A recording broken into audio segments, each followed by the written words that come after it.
gerakan mencurigakan sebesar 300 T di lingkungan Kementerian Keuangan yang sebagian besar ada di Direktorat Jenderal Pajak dan Biaya. Itu yang hari ini. Halo, assalamualaikum warahmatullahi wabarakatuh. Selamat datang kembali di channel Cak Imam Suwandi.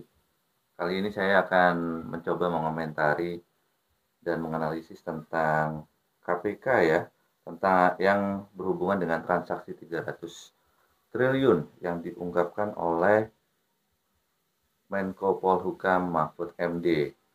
Nah, ini ada berita menarik teman-teman dari medcom.id bahwasanya ternyata katanya juru bicara KPK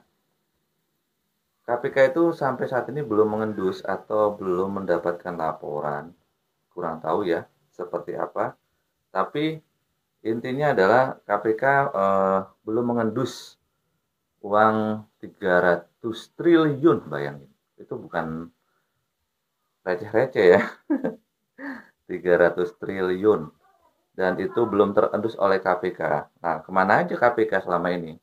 Bukankah KPK itu bekerja sama dengan PPATK untuk meneropong semua transaksi-transaksi ilegal dan mencurigakan? Jangankan itu ya, kita kalau mau masukkan uang 100 juta saja ke bank, itu harus mengisi formulir. Dan harus jelas asal-usul dari uang itu dari mana. Kalau enggak, ya susah. Kita nggak bisa masukin uang 100 juta. Nah, apalagi transferan ya di atas 100 juta itu sekarang udah nggak bisa dilakukan ya. Nah, ini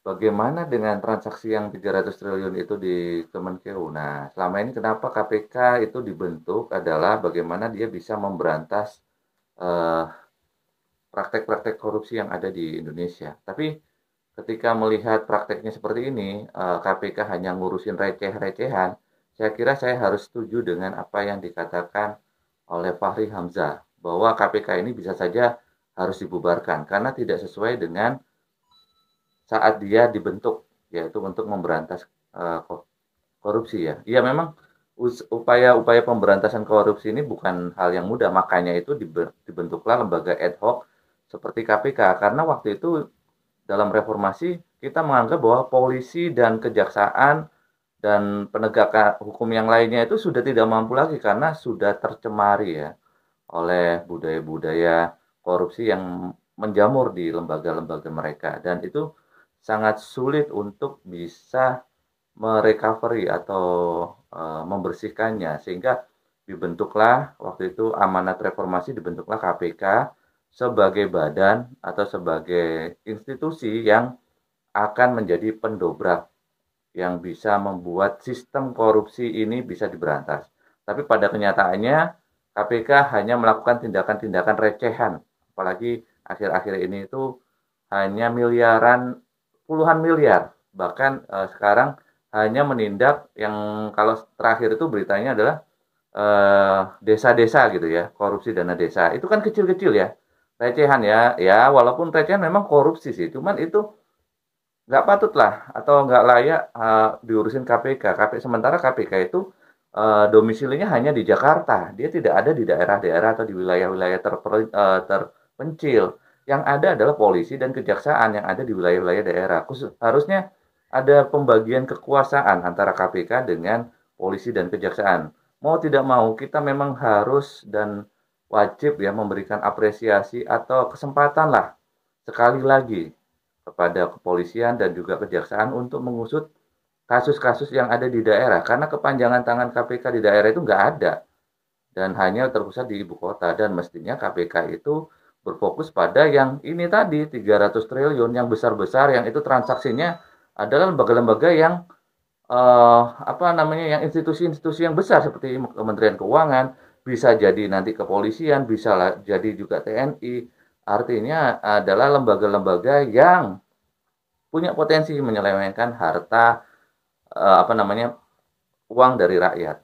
Nah, itulah tugasnya KPK mestinya. Sebenarnya maaf nih, saya tidak ingin mengajari ini. Kebetulan hari ini kan Jumat berkah gitu ya. Ya mudah-mudahan apa yang kita sampaikan ini menjadi berkah dan juga manfaat dan juga menjadi introspeksi ya, atau refleksi bahasa kerennya gitu ya.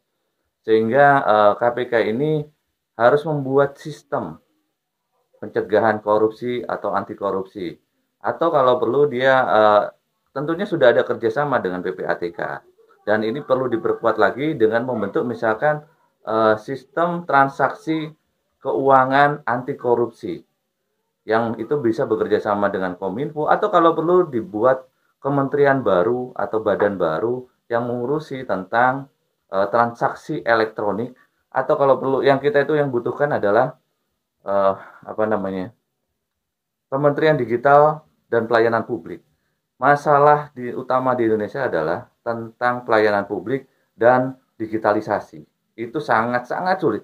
Sampai sekarang pun yang wacana KTP digital pun itu belum terrealisasi, hanya wacana-wacana, dan itu sudah disampaikan juga oleh uh, Kepala Dukcapil ya, Dokter maaf, Profesor Zuldan ya.